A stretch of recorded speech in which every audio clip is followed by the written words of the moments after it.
Good afternoon everybody.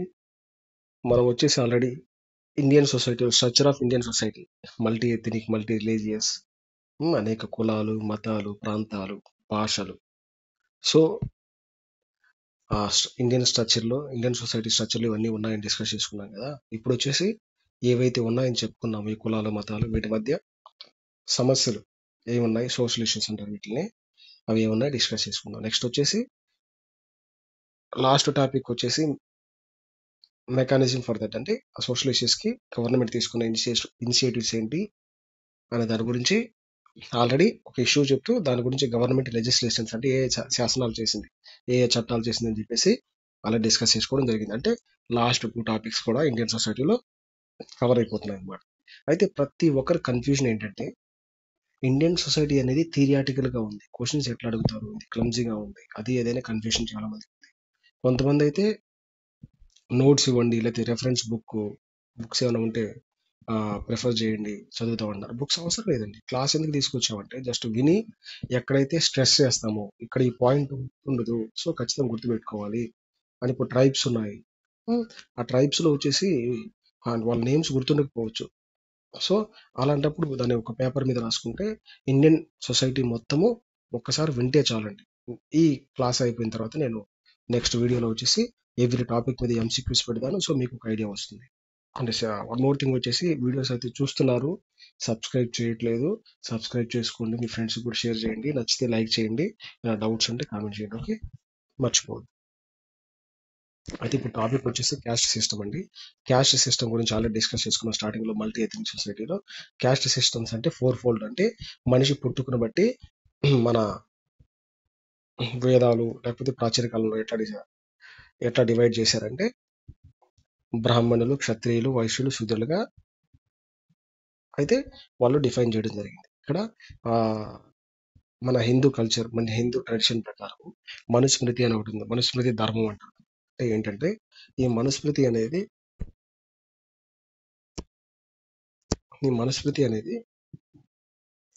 Hindu రిలీజియన్కి సంబంధించి కొన్ని, ఇప్పుడు సతీ ఫాలో అవ్వడం కానీ, అది కూడా ఒక ట్రెడిషన్ లాగా, లేకపోతే ఆడపిల్లలకు చదువు లేకపోవడం కానీ, లేకపోతే ఇట్లా ఈ 4 ఫోల్డ్ సొసైటీ ఉంటుంది, బ్రాహ్మణులు, క్షత్రియులు, వైశ్యులు ఉంటుంది, ఇట్లాంటి ఇవి ధర్మాలన్నీ కూడా దాంట్లో ఉంటాయి అనమాట. ఓకే,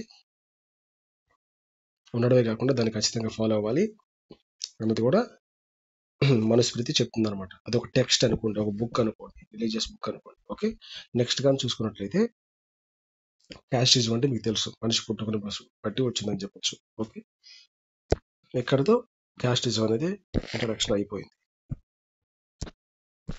నెక్స్ట్ వచ్చేసి, ఇదంతా మనకు అవసరం లేదు, డేటా అంతా కూడా మనకు అవసరం లేదు. 1998 నుంచి 2000 వరకు ఈ క్యాస్ట్ బేస్డ్ గొడవలు ఏమైనా జరిగాయా, ఇష్యూస్ ఏమైనా జరిగాయా అని చెప్పేసి ఈ కేసెస్ అనమాట. ఇవి కూడా మనకు అవసరం లేదు. నెక్స్ట్ కానీ చూసుకున్నట్లయితే, ఈ ఇండియన్ సొసైటీ క్యాస్ట్ సిస్టమ్ అనేది ఒక ప్రాబ్లమ్, అది కూడా ఒక సమస్య, సోషల్ ఇష్యూ అది. దానికి సంబంధించి రాజ్యాంగం ఏం చెప్పిందంటే, ఆర్టికల్ 46. ఓకే, ఆర్టికల్ 46 అంటే directive principles of state policy. Okay, ఇక్కడ ఏం చెప్తుందంటే, స్టేట్ అనేది ఏం చేయాలంట,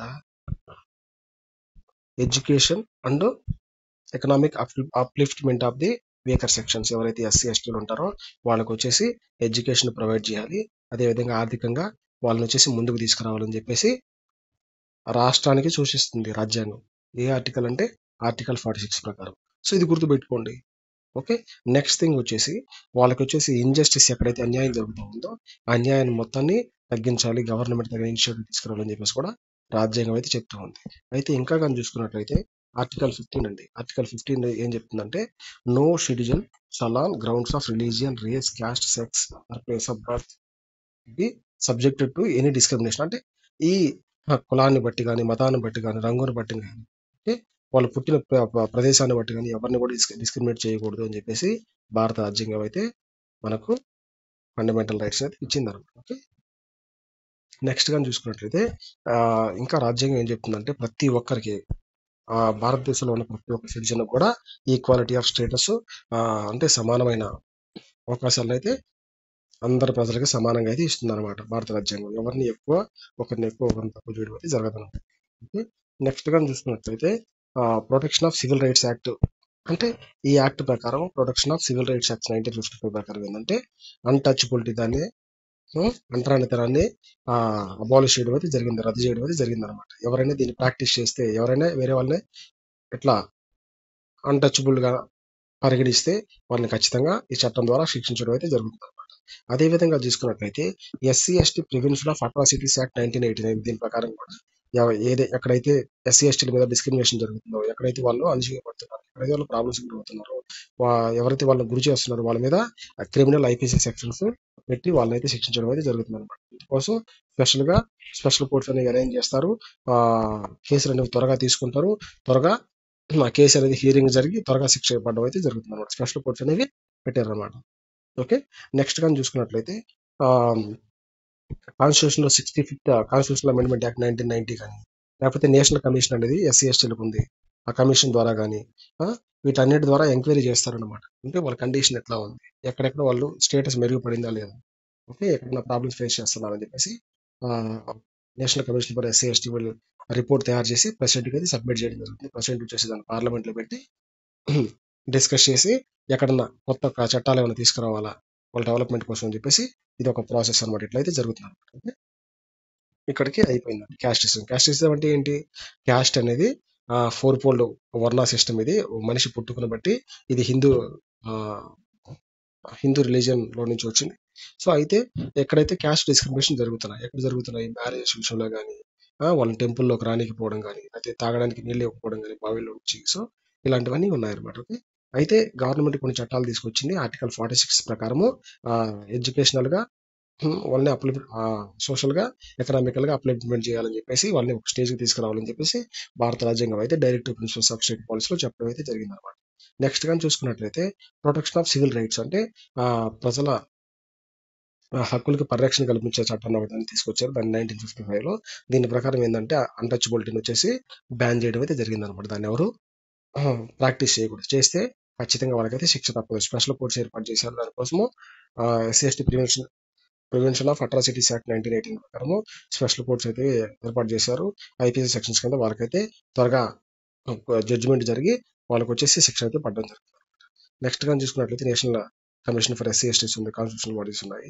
సో ఇవి రిపోర్ట్స్ తయారు చేసి ఆ రిపోర్ట్స్ అనేవి ప్రెసిడెంట్కి అయితే సబ్మిట్ చేస్తాయి అనమాట. దాని మీద డిస్కషన్ జరిగి ఏమైనా చట్టాలు తీసుకురావాలంటే తీసుకొస్తారు. ఓకే. నెక్స్ట్ కానీ చూసుకున్నట్లయితే ఓవర్ పాపులేషన్.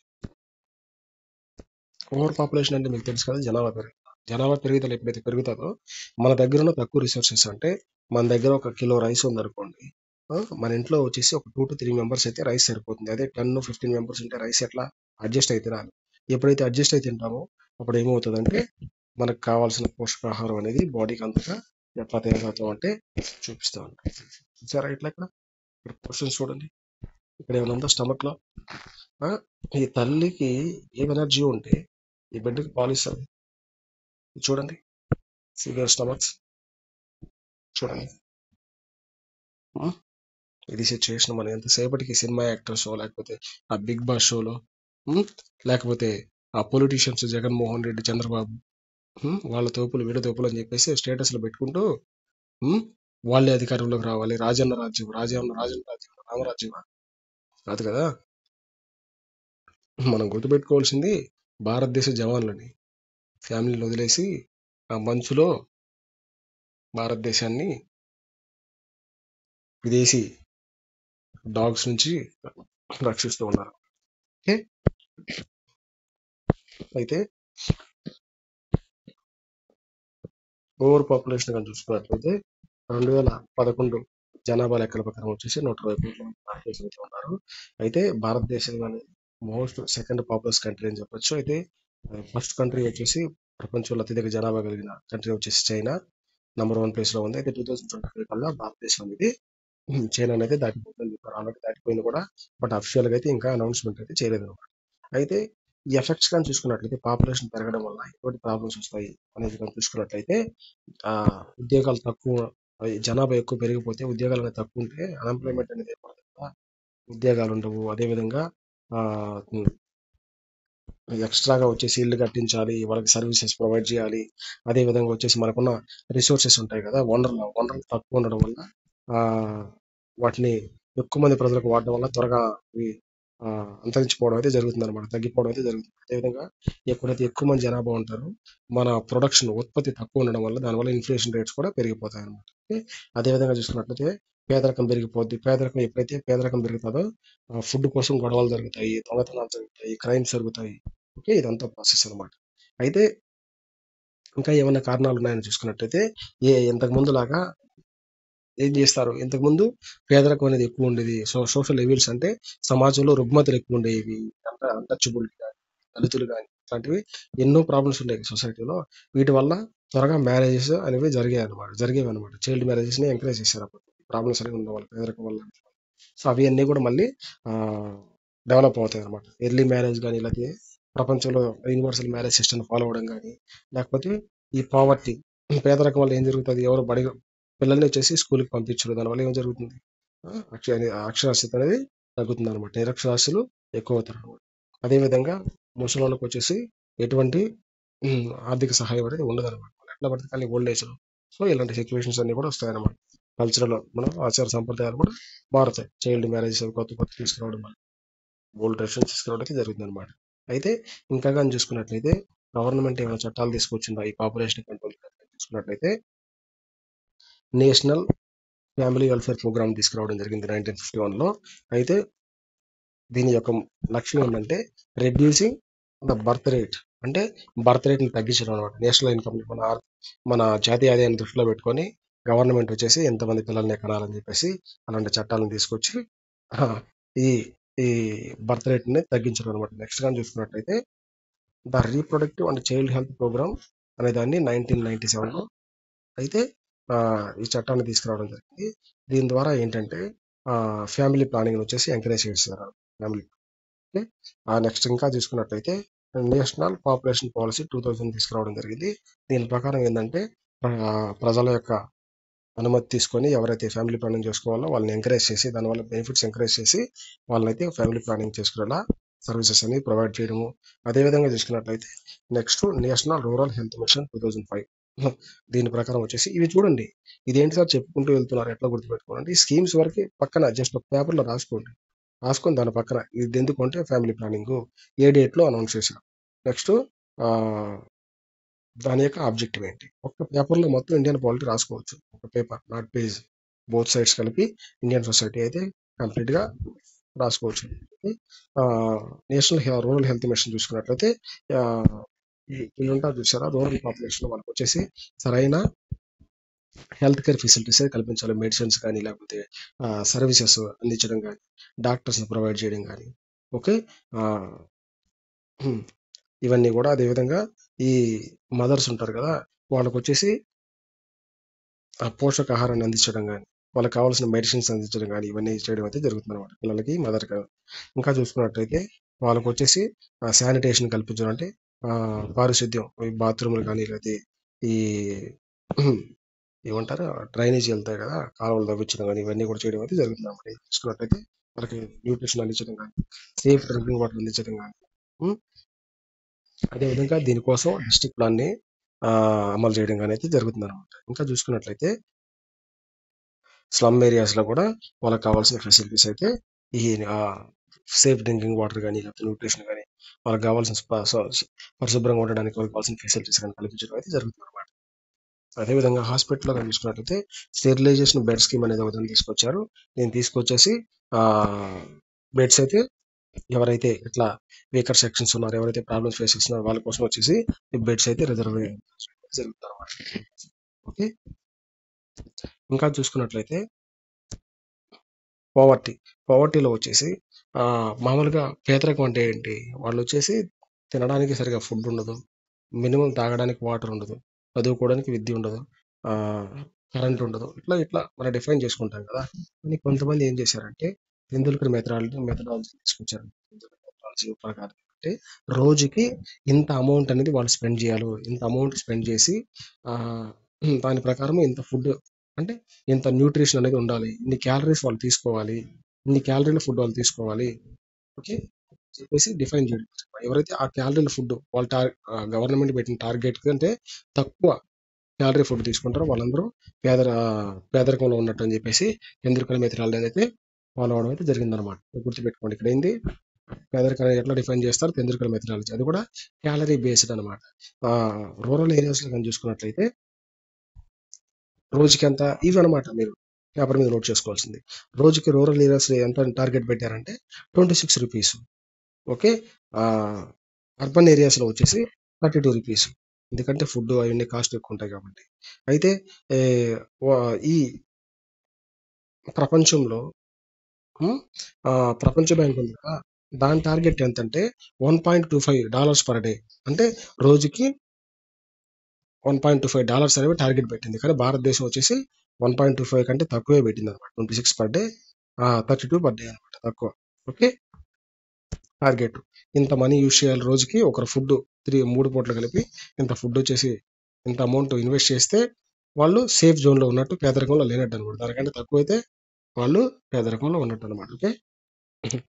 నెక్స్ట్ కానీ చూసుకున్నట్లయితే చూడండి. చూడండి 1876, 1879 Famine in South South of British India starved and killed over 6 million people. 60 లక్షల మంది, 6 మిలియన్ అంట. చూడండి, 6 లక్షల మంది. ఒక్కసారి చూడండి, ఎవరైనా తాగి పడిపోంటే వాళ్ళు బతుకున్నారా చనిపోయారో తెలియదు మనకు. అలాంటిది 6 లక్షల మంది ఒక దగ్గర ఉంటే చనిపోయి పడిపోయి, జస్ట్ కొంచెం ఇమాజిన్ చేసుకున్నాం. అగ్గిపెట్టి మచ్చ, లోకల్ కాకు లాంటి వాళ్ళకి ఫుడ్ బాగానే దొరుకుతుంది. వాళ్ళు ఎక్కడికి పోయినా ఫుడ్ దొరుకుతుంది. వాళ్ళని కదా హైలైట్ చేయాల్సింది. ఇప్పుడు స్లమ్స్ పక్కన, ఆ మురుగు కాలువల పక్కన పడుకుంటారు చూసారా, చిన్న చిన్న పిల్లల్ని తీసుకొచ్చి మాసిపోయిన బట్టలు వేసుకుని, వాళ్ళ గురించి మనం ఆలోచించాల్సింది. గుర్తుపెట్టుకోండి. నెక్స్ట్ చూడండి, ఇక్కడ ఒక డాగ్ చనిపోయింది. ఫెమైన్ అండి, ఇది కూడా బెంగాల్ ఫెమైన్. మీకు తెలుసా, బ్రిటిష్ వాళ్ళు తీసుకొచ్చిన క్రిస్టియన్ కల్చర్ కానీ, లేకపోతే వాళ్ళు తీసుకొచ్చిన విధానాలు కానీ, ఇప్పుడు ఫారెన్కి మనం పరిగెడుతున్నాం కదా, విదేశీ కల్చర్ని బాగా అప్రిషియేట్ చేస్తున్నాం కదా, ఇది వాళ్ళు మనకు చేసింది. చూడండి, ఫుడ్ లేక ఒక అబ్బాయి ఇక్కడ చనిపోయి ఉన్నాడు రోడ్డు పక్కన. అదేవిధంగా డాగ్ కూడా. అంటే ఎంత దారుణమైన సిచ్యువేషన్ చూడండి. మనిషి బ్రతకాలంటే చెట్లు ఆకులన్నీ దీన్ని బ్రతకచ్చు, అది కూడా లేకుండా చేసిపోయారు వాళ్ళు. అందుకే చనిపోవడం జరిగింది. బెంగాల్ ఫెమైన్, ఇది హిస్టరీలో చాలా ఇంపార్టెంట్. ఎందుకంటే దాని తర్వాత రీఫార్మ్స్ తీసుకొచ్చారు. చూడండి, పావర్టీ అనేది ఎక్కడెక్కడ ఏ రాష్ట్రాల్లో ఎక్కువ ఉంది. ఇది ఛత్తీస్గఢ్, జార్ఖండ్ ఇట్లాంటి ప్లేస్లో వచ్చేసి ఎక్కువ ఉందన్నమాట.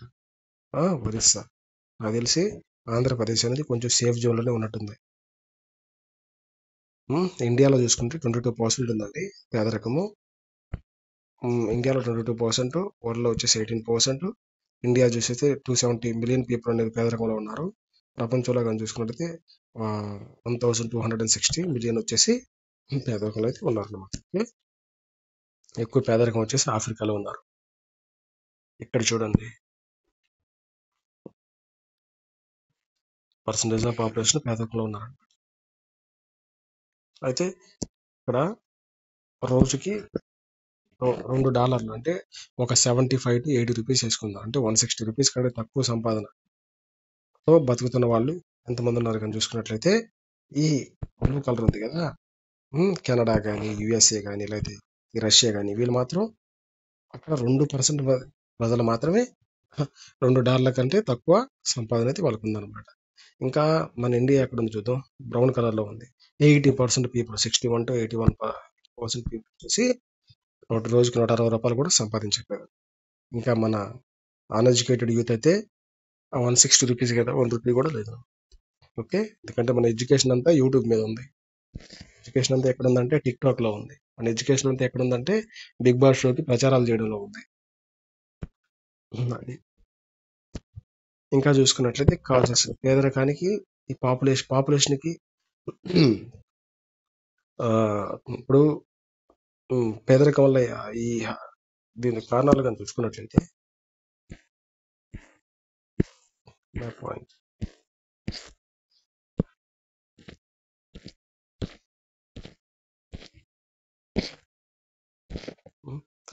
పేదరికానికి కారణాలు కానీ చూసుకున్నట్లయితే హై పాపులేషన్, జనాభా పెరుగుదల వల్ల మనకు కావాల్సిన ఫుడ్ అనేది సరిగ్గా సప్లై లేక, రిసోర్సెస్ తక్కువ ఉండడం వల్ల పాపులేషన్ గ్రోత్ అనేది పెరుగుతుంది. ఇంకా కానీ చూసుకున్నట్లయితే మన భారతదేశంలో వచ్చి 60% ఆఫ్ పీపుల్ అనేది అగ్రికల్చర్ డిపెండ్ అయి ఉన్నారు. సో వాళ్ళకి ఇంకొక ఇన్కమ్ అయితే లేదు. వర్షాలు కనపడకపోతే, పంట సరిగా పండకపోతే ఇంకా పేదరికంతో చావడం అనమాట. ఇంకా కానీ చూసుకున్నట్లయితే జీడిపి వచ్చేసి ఇప్పుడు పెట్టుకునే మెంబర్స్. జీడిపి వచ్చేసి 18% ఉంది అగ్రికల్చర్. అగ్రికల్చర్లో జీడిపి కంట్రిబ్యూషన్ ఎంత ఉందంటే 18% ఉంది. ఇంకా కానీ చూసుకున్నట్లయితే అగ్రికల్చర్ గ్రోత్ రేట్ అనేది 4.8% నుంచి 2% అయితే పడిపోవడం అయితే జరిగింది.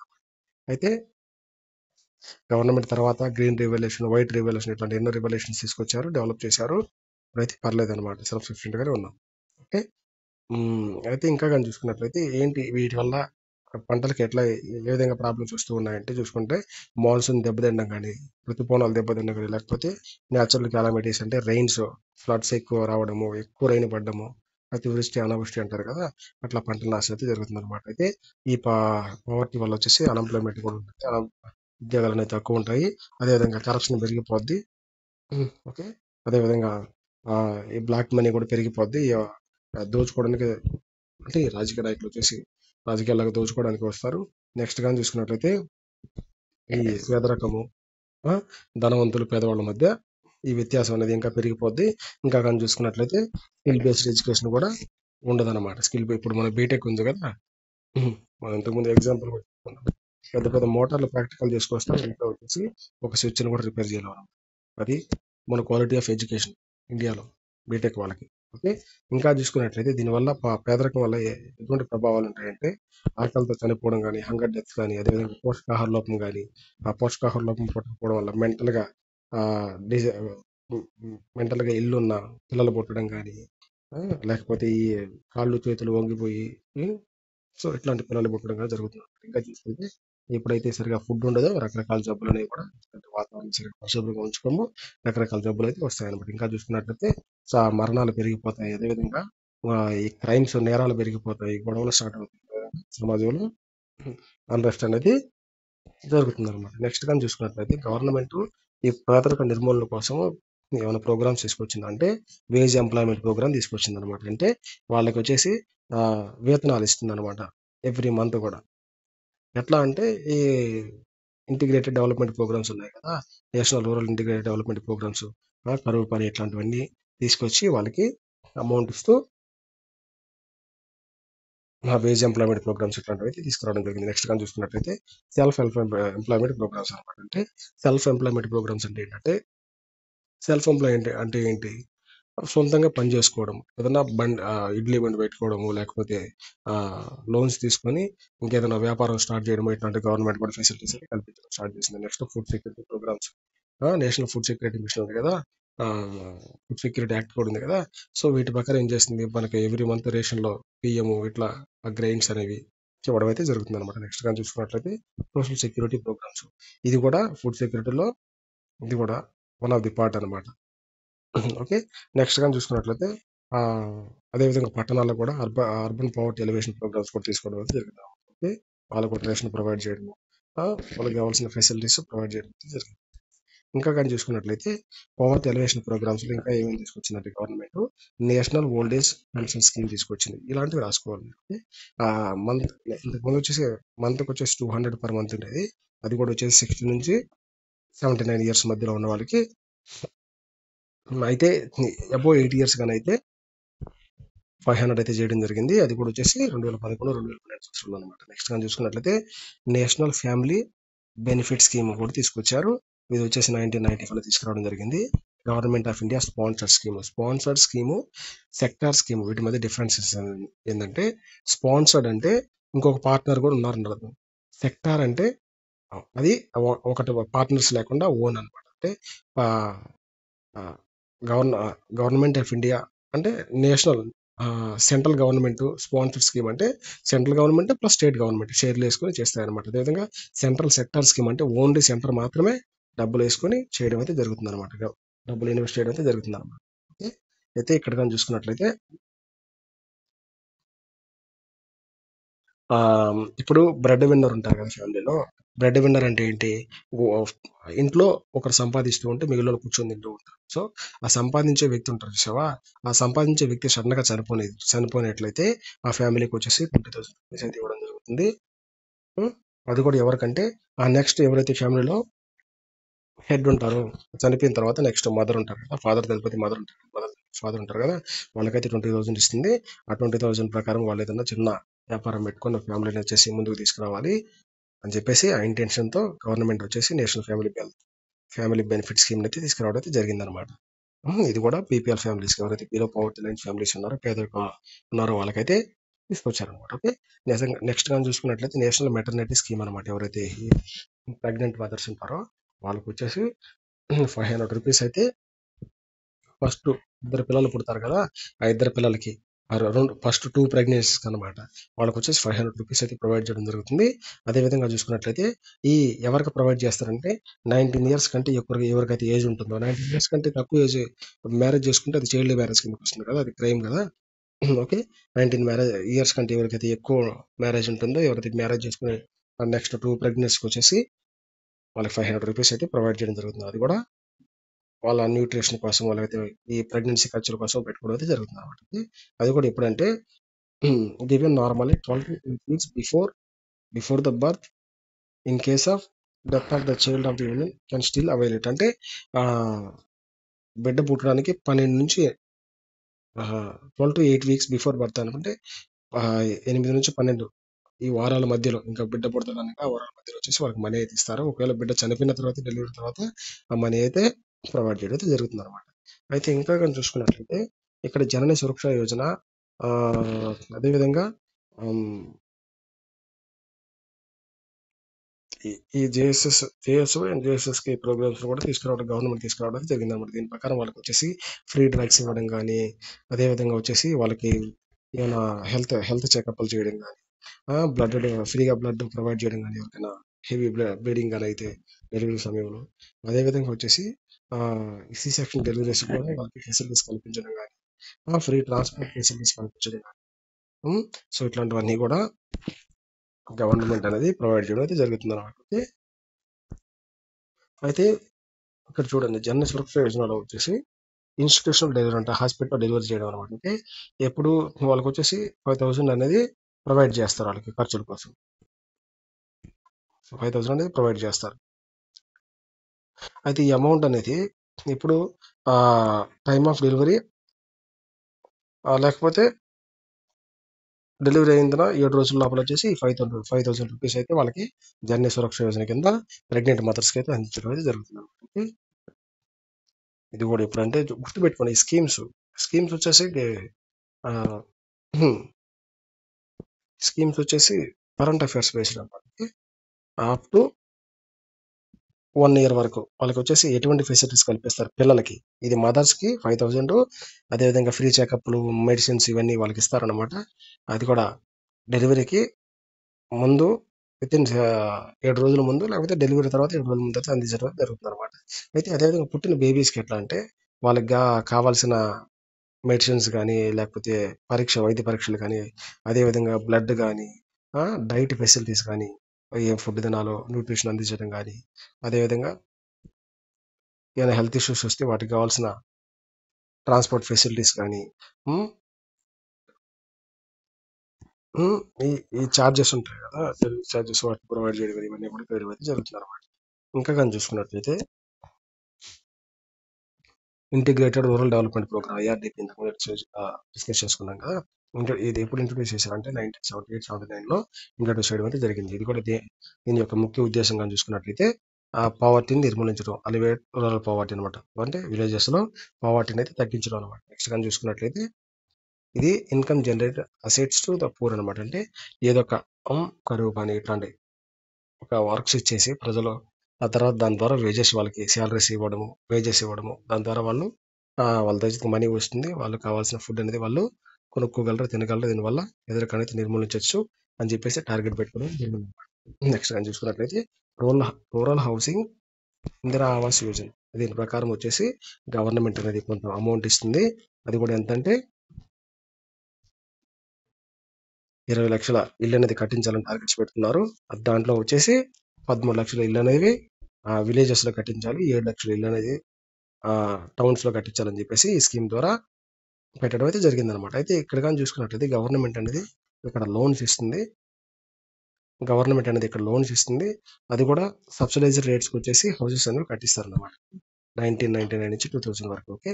అదేవిధంగా national rural employment guarantee act, NREGA, NREGA అంటారు కదా, దీని ప్రకారం వచ్చేసి ఇది 2005లో యాక్ట్ వస్తే 2006 నుంచి ఇంప్లిమెంట్ చేయడం జరిగింది. ఆ, అయితే ఇక్కడ కానీ చూసుకున్నట్లయితే 100 రోజుల పని, కరువు పని అంట ఊర్లో వచ్చేసి. ఉమ్, దాన్ని అయితే 100 రోజుల పని అయితే కల్పించడం జరుగుతుంది ప్రభుత్వం. దాని ద్వారా వాళ్ళ యొక్క ఇన్కమ్ కూడా ప్రజలకు వచ్చేసి వాళ్ళు కావాల్సిన ఫుడ్ వాళ్ళు కొనుక్కొని పేదరికాన్ని తగ్గించవచ్చు అని చెప్పేసి దీని యొక్క ముఖ్య ఉద్దేశం అనమాట. ఓకే. నెక్స్ట్ కానీ చూసుకున్నట్లయితే ఈ ఐఆర్డిపి ప్రోగ్రామ్ గురించి ఇక్కడ ఒక పాయింట్ మెన్షన్ చేశాను. ఐఆర్డిపి ఏంటంటే ఇంటిగ్రేటెడ్ రూరల్ డెవలప్మెంట్ ప్రోగ్రామ్ కదా, ఇది వచ్చేసి 5 yearsకి తీసుకురావడం జరిగింది. అదే ఇంకా చూసుకున్నట్లయితే దీని యొక్క ముఖ్య ఉద్దేశం వచ్చేసి ఎరాడికేటింగ్ ద పావర్టీ, పేదరికాన్ని నిర్మూలించడము, ఆకలిని చావులు తగ్గించడం, అదేవిధంగా ఎంప్లాయ్మెంట్ జనరేట్ అంటే వర్క్ ఇస్తున్నారు కదా, ఎంప్లాయ్మెంట్ జనరేట్ చేసినట్టు కదా, అన్ఎంప్లాయ్మెంట్ తగ్గినట్లే కదా. సో దీని యొక్క ముఖ్య ఉద్దేశం అనమాట. వాళ్ళకి వచ్చేసి సెల్ఫ్ ఎంప్లాయ్మెంట్ అనేది ప్రొవైడ్ చేస్తారు అనమాట. సెల్ఫ్ ఎంప్లాయ్మెంట్ అంటే ఎట్లా, ఐఆర్డిపి కింద వాళ్ళకి వచ్చేసి ఈ పౌల్ట్రీ ఉంటుంది కదా, కోళ్ళ పెంపకము లేకపోతే లైవ్ స్టాక్ పశువుల పెంపకం, వీటిలో వచ్చేసి వీటికి కావాల్సిన లోన్లు ఇప్పించి వాళ్ళు దాన్ని పెట్టుకొని గ్రో అయ్యేలా వచ్చేసి గవర్నమెంట్ అయితే ఇనిషియేటివ్స్ తీసుకోవడం జరిగింది అనమాట. ఓకే. నెక్స్ట్ కానీ తీసుకున్నట్లయితే పారిశుద్ధ్యం, శానిటేషన్ కానీ చూసుకున్నట్లయితే ఓపెన్ డెఫికేషన్ భారతదేశంలో తెలుసు మనకు. మనకి ఏదైనా ఎమర్జెన్సీ అయితే ఆ చెంబు పట్టుకొని చెట్టల్లోకి పరిగెడుతూ ఉంటాం భారతదేశంలో. ఓకే. ఈ యునైటెడ్ నేషన్స్ ఏం చెప్పిందంటే ఇండియా స్టాటిస్టిక్స్ ప్రకారము 626 మిలియన్ పీపుల్, అంటే 626 మిలియన్ పీపుల్ అనేవాళ్ళు ఇప్పటికి కూడా చెంబు పట్టుకుని బయటకు వెళ్తున్నారు అని చెప్పేసి ఇదైతే పేర్కొనడం జరిగింది అనమాట. ఓకే.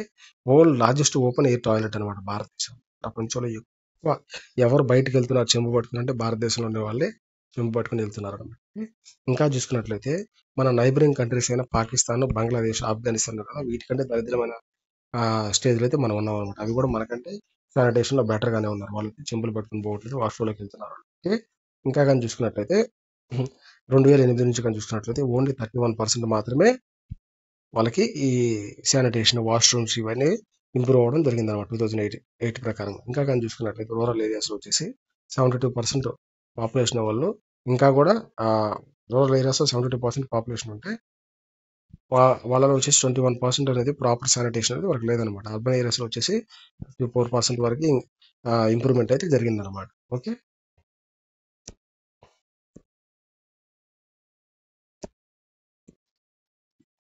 అయితే ఈ చెంబు పట్టుకొని బయటకు పోవడం వల్ల ఎటువంటి సమస్యలు వస్తాయి చూసుకున్నట్లయితే ఎన్విరాన్మెంటల్ వాతావరణంలో ప్రాబ్లమ్స్ వస్తాయి. వాతావరణంలో ప్రాబ్లమ్స్ ఏమి వస్తాయంటే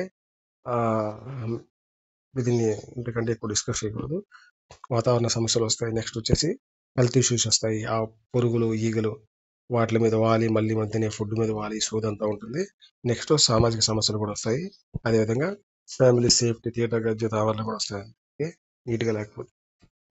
నెక్స్ట్ కానీ చూసుకున్నట్లయితే స్కీమ్స్ ఫర్ శానిటేషన్, ఈ పారిశుద్ధ్యం కోసం ఎటువంటి స్కీమ్స్ తీసుకొచ్చింది గవర్నమెంట్ చూసుకున్నట్లయితే టోటల్ శానిటేషన్ క్యాంపెయిన్ అనేది తీసుకురావడం జరిగింది. ఇది వచ్చేసి 1999లో తీసుకొచ్చారు. ఇది కూడా సెంట్రల్ రూరల్ శానిటేషన్ ప్రోగ్రామ్ అనమాట. ఓకే. దీని ద్వారా ఏం చేస్తారంటే కన్స్ట్రక్షన్ ఆఫ్ టాయిలెట్స్ అనేవి కట్టిస్తారు అనమాట. ఎవరికి, పూర్ హౌస్ హోల్డ్ రూరల్ విలేజెస్లో ఉంటారు కదా, వాళ్ళకైతే టాయిలెట్స్ కట్టించడం జరుగుతుంది. ఆల్రెడీ కట్టించున్నారు, ప్రతి ఒక్క ఇంటికి కూడా టాయిలెట్స్ ఉంటాయి. అది దేనికోసం అంటే టోటల్ శానిటేషన్ క్యాంపెయిన్ అనమాట. ఓకే. అది సెంట్రల్ రూరల్ శానిటేషన్ ప్రోగ్రాంలో భాగంగా 1999లో తీసుకురావడం జరిగింది. దీని ద్వారా ఎవరైతే పేదవాళ్ళు ఉంటారో పల్లెటూరులో వాళ్ళకైతే టాయిలెట్ అనేది కట్టిస్తారన్నమాట. ఓకే. ఇంకా కానీ చూసుకున్నట్లయితే government hygiene education for effect అంటే ఈ హైజీన్ ఎడ్యుకేషన్ ప్రమోట్ చేయడము, పంచాయతీ రాజ్ ఇన్స్టిట్యూట్ అంటే ఈ పంచాయతీల ద్వారా లేకపోతే డిస్ట్రిక్ట్ బోర్డ్స్ ద్వారా వీటి ద్వారా వచ్చేసి నాన్ గవర్నమెంటల్ ఆర్గనైజేషన్ ద్వారా వాటి గురించి అవేర్నెస్ కల్పించడము, నీట్గా లేకపోతే ఇట్లా ఓపెన్ డెఫికేషన్ వల్ల ప్రాబ్లమ్స్ వస్తాయి వాటి గురించి ఎక్స్ప్లెయిన్ చేయడం, ప్రజల్లో మార్పు తీసుకురావడం, ఇలాంటి ఇనిషియేటివ్స్ కూడా తీసుకొచ్చారన్నమాట. ఇంకా చూసుకున్నట్లయితే ఇండివిజువల్ హౌస్ హోల్డ్ లెట్రిన్స్ అనేవి కూడా స్కూల్స్లో శానిటేషన్ కానీ, అదేవిధంగా హైజీన్ ఎడ్యుకేషన్ గురించి అంటే పరిశుభ్రం గురించి ఎన్విరాన్మెంటల్ స్టడీస్లో చెప్పడం కానీ ఇలాంటివి కూడా ప్రభుత్వం అయితే తీసుకురావడం జరిగిందనమాట. ఇంకా అంగన్వాడీలో వచ్చే టాయిలెట్స్ యూజ్ చేయడం కానీ ఇవన్నీ కూడా తీసుకురావడం జరిగిందనమాట. ప్రభుత్వం అనేది ఇనిషియేటివ్ తీసుకురావడం జరిగింది. ఇంకా కానీ చూసుకున్నట్లయితే government of India main goal వచ్చేసి eradicating the practice of open defecation by 2010 అంటే 2020 కల్లా భారతదేశంలో ఎవరు చెంబు పట్టుకుని బయటకు పోకూడదని చెప్పేసి టార్గెట్ పెట్టుకోవడం జరిగింది. కానీ స్టిల్ ఇంకా అయితే వెళ్తున్నారు విలేజెస్. విలేజెస్ కూడా అవసరం లేదు. హైదరాబాద్లో వచ్చేసి అశోక్ నగర్ నుంచి ఇందిరా పార్క్ దాటిన తర్వాత ట్యాంక్ బండ్ వస్తుందా, రోడ్డు మీద వెళ్లకుండా స్టెప్స్ ఉంటాయి. స్టెప్స్ మీద పైకి ఎక్కండి. మీరు కానీ ఫస్ట్ స్టెప్ నుంచి లాస్ట్ స్టెప్ కానీ ఎక్కితే ఐ థింక్ మీరు చాలా గ్రేట్ పర్సన్. కొన్ని స్టెప్స్ ఎక్కిన తర్వాత ఎందుకు ఈ లైఫ్ అక్కడి నుంచి దూకి చనిపోదాం అని డిసైడ్ అయితే భారతదేశంలో శానిటేషన్ అనేది, ఓపెన్ డెఫికేషన్ అనేది ఎంత దౌర్భాగ్యమైన స్థితిలో ఉందో మనం అర్థం చేసుకోవచ్చు అనమాట. ఓకే, ఇంకా కానీ చూసుకున్నట్లయితే యూనిట్ కాస్ట్, ఈ టాయిలెట్స్ కట్టిస్తామని చెప్పాం కదా, ప్రభుత్వం అనేది ఎంత ప్రొవైడ్ చేస్తుంది, మనం ఎంత అమౌంట్ వేసుకోవాలి, వేసుకొని వచ్చేసి టాయిలెట్స్ నిర్మించుకోవాలి విలేజెస్ అనేది చూసుకున్నట్లయితే IHHL అంటే ఇండివిజువల్ హౌస్ హోల్డ్ లెటరిన్ అనమాట. ఓకే, దీనికి వచ్చేసి 2500 రూపీస్ అయితే రూరల్ ఏరియాస్లో, నార్మల్ ఏరియాస్లో ప్రొవైడ్ చేస్తుంది. అయితే హిల్లీ కొండల ప్రాంతాల్లో కొంచెం డిఫికల్ట్ ఏరియాస్ ఉంటాయి కదా, అక్కడ వచ్చేసి 3000 రూపీస్ అయితే ప్రభుత్వం ప్రొవైడ్ చేయడం జరుగుతుంది అనమాట. ఇప్పుడు ఎవరికంటే below poverty line house holds ఉంటాయి కదా వాళ్ళకి వచ్చేసి. అయితే దీంట్లో స్టేట్ గవర్నమెంట్ షేర్ ఎంత, సెంట్రల్ గవర్నమెంట్ షేర్ ఎంత చూసుకున్నట్లయితే స్టేట్ గవర్నమెంట్ ఇన్సెంటివ్స్ వచ్చేసి 700 రూపీస్ వాళ్ళు ఇస్తారు. ఆ బెనిఫిషియరీ అంటే మనం ఎంత వేసుకోవాలంటే 3000 రూపీస్ వేసుకోవాలి. మొత్తం కలిపి 1000 రూపీస్ అవుతుంది. మిగిలిన అమౌంట్ వచ్చేసి సెంట్రల్ గవర్నమెంట్ ఇస్తుంది అనమాట. అయితే ఇంకా కానీ చూసుకున్నట్లయితే 4000 రూపీస్ కూడా కొన్ని హౌస్ హోల్డ్స్ అంటే భారత స్వచ్ఛ అభియాన్ కింద ఎవరైనా ఇంకా దౌర్భాగ్యమైన స్థితిలో ఉంటే వాళ్ళకు కూడా 4000 రూపీస్ అయితే ప్రొవైడ్ చేయడం అయితే జరుగుతుంది అనమాట. ఇంకా కానీ చూసుకున్నట్లయితే నిర్మల్ గ్రామ్ పురస్కార్ అనే అవార్డును కూడా పరిశుభ్రానికి సంబంధించి ప్రభుత్వం అయితే ఇస్తుంది అనమాట. అంటే ఎట్లా అంటే దేనికోసం నిర్మల్ చూడండి, ఇది గుర్తుపెట్టుకోండి, నిర్మల్ గ్రామ్ పురస్కార్, పురస్కార్ అంటే తెలుసు కదా, అవార్డు ఇస్తున్నారు ఎవరికి, దేనికి ప్రమోట్ సారీ ఈ